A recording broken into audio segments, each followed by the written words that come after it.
সারা বাংলাদেশে প্রায় 70% জেলায় রাসেল ভাইপার ঢুকে গেছে। সে বৎসরে 20 থেকে 40টা বাচ্চা দিতে পারে। আপনি পানিতে আছেন, ঠিক সেই সময় সাপ আপনার পায়ে কামড় দিয়েছে, আপনি নিশ্চিত থাকবেন যে আপনার শরীরে বিষ ঢুকবে না। কেন বলেন তো? এই রাসেল ভাইপার বাংলাদেশে যেটা ছড়িয়ে পড়েছে, এই রাসেল ভাইপার 100 বছর আগেই কিন্তু বাংলাদেশে থেকে প্রায় বিলুপ্ত হয়ে গেছিল। ডাক্তাররা বলতেছে যে এটা যদি দংশন করে তাহলে মানুষ মারা যাবে খুব শীঘ্রই। এরকম একটা বিপদ মুসিবতের সময় একজন মুমিন আমার বিশ্বাস থেকে করণীয় কিছু আছে কিনা? ফরিদপুরের একজন লিডার তিনি ঘোষণা করেছেন যে রাসেল ভাইপার একটারে যে মারতে পারবে তার আমি 50,000 টাকা পুরস্কার দেব। সাপের ব্যাপারে কিন্তু হাদিস আছে একাধিক, এবং এক্ষেত্রে আব্দুল্লাহ ইবনে ওমর রাদিয়াল্লাহু তাআলা আনহু তিনি সাপ দেখলেই কিন্তু দৌড়ান দিতেন এবং মারতেন। আপনি বলবেন যে হুজুর কেন তিনি মারতেন? নবীজি সাল্লাল্লাহু আলাইহি ওয়াসাল্লাম এক প্রকার সাপের ব্যাপারে খুব সতর্ক করেছিলেন সাহাবীদেরকে। সেই সাপটা কোন সাপ দেখেন, নবীজি সাল্লাল্লাহু আলাইহি ওয়াসাল্লাম সেই সাপের ব্যাপারে আনা আয়েশা রাদিয়াল্লাহু তাআলা আনহা قالت আমরা রাসূলুল্লাহ সাল্লাল্লাহু আলাইহি ওয়াসাল্লাম বিকতলি জিতুফিয়াতাইনে ফাইন্নাহু ইয়ালতামিসুল বাসার ওয়া ইউসিবুল হাবাল। আয়েশা রাদিয়াল্লাহু তাআলা আনহা থেকে বর্ণিত, তিনি বলেন রাসূল আকরাম সাল্লাল্লাহু আলাইহি ওয়াসাল্লাম পিঠে দুটি সাদা রেখা বিশিষ্ট বিষধর সাপ মেরে ফেলার নির্দেশ দিয়েছেন, কারণ তার দৃষ্টিশক্তি কেড়ে নেয় এবং গর্ভস্থ সন্তানের ওপরে বিরূপ প্রতিক্রিয়া সৃষ্টি করে। গর্ভে যে সন্তান থাকে এরকম কোনো মাকে যদি এই সাদা রেখা বিশিষ্ট সাপ দংশন করে তাহলে সেই সন্তানের ওপরে ইফেক্ট করে, মায়ের ওপরে ইফেক্ট করে। এটা নবীজি নিজে বলেছেন। কোথায় আছে হাদিসটি? নবীজি সাল্লাল্লাহু আলাইহি ওয়াসাল্লামের এই হাদিসটি আম্মাজান আয়েশা সিদ্দিকা রাদিয়াল্লাহু তাআলা আনহা থেকে বর্ণিত।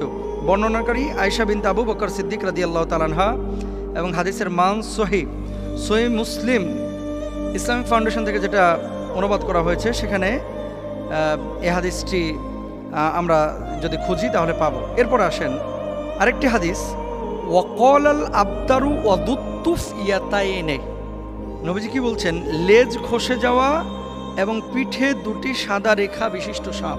আব্দুল্লাহ ইবনে ওমর রাদিয়াল্লাহু তাআলা আনহু একটা সাপ দেখলেন, তারপরে এটার পিছু নিয়েছেন। অন্য সাহাবীরা ওনাকে বলছেন, এই তুমি কোথায় যাচ্ছ?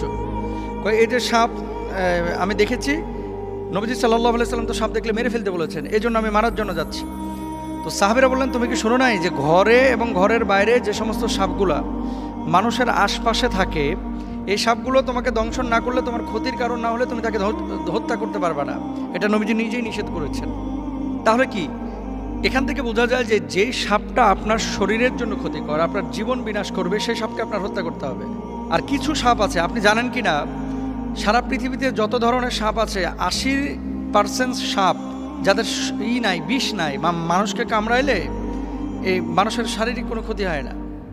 এবং সাপের একটা নেচার আছে, কিন্তু আপনি যতক্ষণ পর্যন্ত তারে খোঁচাখুচি না করবেন ততক্ষণ পর্যন্ত কিন্তু কামড়ায় না। খেয়াল করে দেখেন, ধরেন আপনার পাশ দিয়ে চলে যাচ্ছে, আপনাকে প্রথমে কিন্তু ছবল মারে না, এটা সাপের একটা বৈশিষ্ট্য। কিন্তু এই রাসেল ভাইপার বাংলাদেশে যেটা ছড়িয়ে পড়েছে, এই রাসেল ভাইপার 100 বছর আগেই কিন্তু বাংলাদেশে থেকে প্রায় বিলুপ্ত হয়ে গেছিল। এটা সাহারা মরুভূমিতে পাওয়া যেত, আরব বিশ্বের বিভিন্ন দেশে পাওয়া যেত। বাংলাদেশে কিভাবে আসলো এই সাপটা? এখন আমরা জানি না যে এটা কারো ষড়যন্ত্র কিনা বাংলাদেশের কৃষিখাত ধ্বংস করার জন্য, যে এই রাসেল ভাইপার ছাড়ে দিলে কৃষকরা ভয়ে মাঠে যাবে না, ধান কাটতে পারবে না, বা জঙ্গলে যাবে না, কারণ এটার ইফেক্ট কিন্তু কৃষিখাতে অবশ্যই পড়বে। ডাক্তাররা বলতেছে যে এটা যদি দংশন করে তাহলে মানুষ মারা যাবে খুব শীঘ্রই, এবং ওই যে মেডিসিন বা ইনজেকশন দেওয়ার পরে, অ্যান্টিভেনম দেওয়ার পরেও কিন্তু কাজ হয় না। অনেক সময় কিডনি বিকল করে ফেলে, হার্ট দুর্বল করে ফেলে, হার্ট বিকল করে ফেলে, এই জন্য মানুষ মারা যায়। এখন নবীজি সাল্লাল্লাহু আলাইহি ওয়াসাল্লামের সেই হাদিস থেকে আমরা স্পষ্টরূপে বুঝতে পারি যেহেতু রাসেল ভাইপার মানুষের জন্য ক্ষতিকর। এবং আজকে দেখলাম পত্রিকায় ফরিদপুরের একজন লিডার তিনি ঘোষণা করেছেন যে রাসেল ভাইপার একটারে যে মারতে পারবে তার আমি 50,000 টাকা পুরস্কার দেব। তো এখন মানুষের জীবন আগে ভাই। প্রাণী, এই সাপ, পোকামাকড় যারা দংশন করে, এগুলো পরিবেশের ভারসাম্য অবশ্যই রক্ষা করে, কিন্তু মানুষের জীবনের জন্য যদি ক্ষতির কারণ হয়ে দাঁড়ায়, নবীজির ভাষ্য অনুসারে সেটাকে হত্যা করতে হবে। এবং ইভেন কুকুর, রাস্তায় যে সমস্ত কুকুর ঘোরাফেরা করে আপনার কোনো ক্ষতি করে না, তাদেরকে হত্যার কথা বলা হয় নাই। কিন্তু এমন কুকুর যদি থাকে যে এই কুকুর দেখলেই আপনার পেছন থেকে ধাওয়া করে, বাচ্চাদেরকে কামড়ে দেয়, এই কুকুরগুলোকে হত্যা করতে বলা হয়েছে। সুতরাং রাসেল ভাইপারের যে বিষয়টা, এটা হাদিস থেকে আমরা যেটা বুঝি, নবীজি সাল্লাল্লাহু আলাইহি ওয়াসাল্লাম বলেছেন ক্ষতিকারক যদি হয়ে থাকে তাহলে সেখানে তাকে হত্যা করা যাবে। এবার আসেন, সারা বাংলাদেশে প্রায় 70% জেলায় রাসেল ভাইপার ঢুকে গেছে।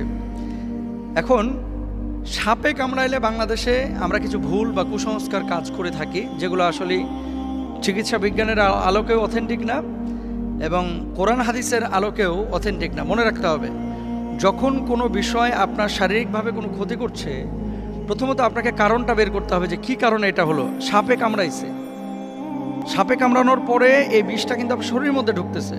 এখন আপনি শরীরের মধ্যে বিষ ঢুকেছে, ওই জায়গাটা না বেঁধে আপনি নিয়ে গেলেন ওঝার কাছে।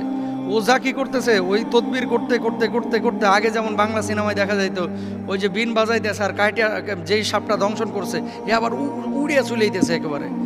হ্যাঁ, আসার পরে ওখানে মনে করেন মুখটা দিয়ে আবার মনে করেন বিষ বাইর করে ফেলে। এগুলো মিথ্যা কথা ভাই, এগুলো কোনো ভিত্তি নাই। তবে হ্যাঁ, নবীজি সাল্লাল্লাহু আলাইহি ওয়াসাল্লামের সাহাবীরা একটা কাজ করেছিলেন, সূরা ফাতিহা পড়ে ওই জায়গাটায় থুথু লাগিয়েছিলেন, তারপরে ওটা বের হয়ে গেছিল। এর মানে এই না যে থুথু লাগাইলেই সাপের বিষ বাইরে হয়ে যাবে। কামড়াইছে রাসেল ভাইপার আর আপনি নামাজ পড়েন না, রোজা করেন না, থুথু লাগাই দিতেছেন, থুতুকে ওখানে কপ ফেললেও কিন্তু বিষ বাইর হবে না। এগুলো খেয়াল রাখতে হবে। তাহলে আপনার করণীয় কি? আপনাকে যাইতে হবে ডাক্তারের কাছে। আপনি ডাক্তারের কাছে যান, যাওয়ার পরে আপনি চিকিৎসা নেবেন।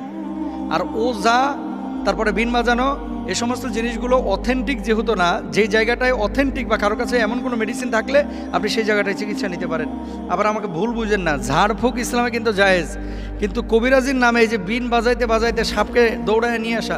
আচ্ছা ভাই, সাপ এখানে কামড়ানোর পর কি বসে থাকে? বুঝলেন কথা? ধরেন কামড়াইলো উত্তরা 10 নম্বর সেক্টরে, সাপটা 10 নম্বরে কামড়ায়া ওই ভাসতে ভাসতে ভাসতে ভাসতে রাত্রে সফর করতে করতে টঙ্গী চলে গেছে। এখন আপনি এখানে বিন বাজাইতেছেন, ও টঙ্গী, সাপ আছে টঙ্গীতে, উত্তরা 10 নম্বর থেকে গাড়ির আওয়াজে সাপ বিনের আওয়াজ পাইবে কিভাবে?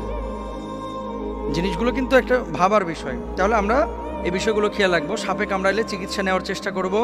সাপে কামড়ানো জায়গায় তৎক্ষণাৎ পরিষ্কার করে ব্যান্ডেজ বা সুতির কাপড় দিয়ে ঢেকে দিব, এটা ডাক্তাররা বলছেন। এবং সেই জায়গাটায় রশি দিয়ে হালকা করে বেঁধে দিবেন যাতে করে বিষটা উপরে যাইতে না পারে।